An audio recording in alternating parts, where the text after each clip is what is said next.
नमस्कार दोस्तों, स्वागत है आपका लॉ और फिल्म में। आज हम मुलाकात करेंगे एडवोकेट रितेश बर्मन साहब से। तो दोस्तों, रितेश बर्मन साहब रजिस्ट्री के एक्सपर्ट है, मतलब ये रजिस्ट्री से संबंधित ज्यादा काम करते हैं, इसलिए आज हमने इनको आमंत्रित किया। तो बर्मन साहब, आपका स्वागत है हमारे चैनल पर। तो दोस्तों, तो आज बर्मन साहब जो है हमको बताएंगे रजिस्ट्री करवाते वक्त हमको किन किन दस्तावेजों की आवश्यकता होती है और किन बातों का हमको विशेष रूप से ध्यान रखना पड़ता है, ये हमको एडवोकेट रितेश बर्मन साहब बताएंगे। तो सर प्लीज बताइए किन बातों का हमको ध्यान रखना होता है। सबसे पहले हमें कोई भी संपत्ति खरीदने से पहले दस्तावेजों का लीगल सर्च कराना होता है कि आप कौन से एरिया में प्रॉपर्टी खरीद रहे हो और उसके क्या दस्तावेज हैं, उसकी लीगलिटी क्या है। उसके लिए आपको सर्च रिपोर्ट तैयार करवानी होगी।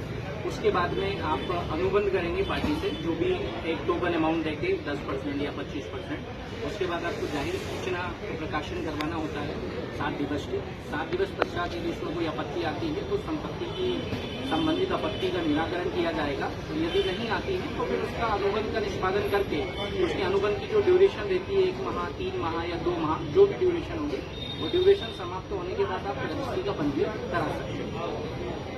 और बर्मन साहब, हमको जो अनुबंध होता है वो कितने के स्टाम्प पर हमको करवाना होता है, तो हम हमारे व्यूअर्स को देखिए, वैसे तो स्टाम्प ड्यूटी लीगली 1000 रुपये की है। मिनिमम 1000 रुपये की स्टाम्प ड्यूटी पे अनुबंध पंजीयन अनुबंध जो होता है उसका निष्पादन होना अनिवार्य है।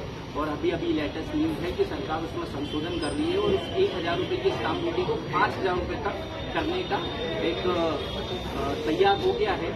सरकार ने जो भी प्रोफार्मा रेडी किया है, जो कि अभी लागू नहीं हुआ है, अभी वर्तमान में तो 1000 है, लेकिन आने वाले समय में मिनिमम 5000 रुपये पे होगा।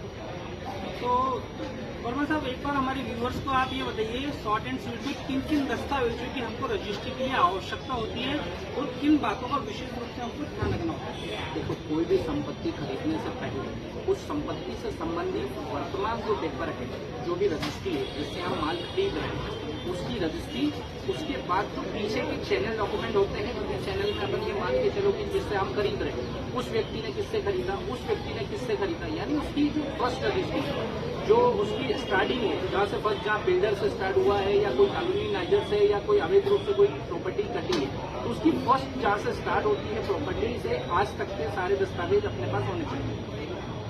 बर्मन साहब, कई बार ऐसा होता है कि हमारे सुनने में ऐसा आता है कि एक ही प्लॉट की 2 रजिस्ट्री हो जाती है, 3 रजिस्ट्री हो जाती है। उसमें मतलब क्या चूक होती है पार्टी से कि वो देख नहीं पाते हैं, उनको पता नहीं चल पाता है कि ऐसी चूक है। जैसे कि मैंने शुरुआत में बताया था, लीगल सर्च। कोई भी संपत्ति की 1 से अधिक रजिस्ट्रियां होने का कारण ही वही है। यदि आप लीगल सर्च कराते हैं, आपको ऐसा कोई संदेह होता है उत्पन्न, या आपको डाउट होता है कि मुझे 2 साल, 4 साल या 30 साल तक की भी सर्च होती है, तो सबसे पहले लीगल सर्च कराओगे तो उसमें पता चल जाएगा कि जो संपत्ति आप खरीद रहे हो उसकी पहले रजिस्ट्री हो चुकी है या कहीं बैंक में बंधक तो नहीं है, या उस प्रॉपर्टी का कोई विक्रय, दान, गिरवी तो नहीं रखा गया। इसका पता चल सकता है। लीगल सर्च बनाना इसीलिए अनिवार्य है। यही मैंने इसलिए सर्वप्रथम बताया था कि सबसे पहले लीगल सर्च करवाना चाहिए प्रॉपर्टी की, उसमें कोई लेकुना तो नहीं है। तो दोस्तों, जब भी आप प्रॉपर्टी परचेस करने जाए तो आप उसकी सर्च रिपोर्ट निकलाएं, फिर उसके बाद पार्टी से अनुबंध करें, उनसे टोकन अमाउंट ले या दे जो कि आप खरीदी बिक्री कर रहे हैं। फिर उसके बाद अनुबंध निष्पादित होने के बाद उसकी रजिस्ट्री कराएं।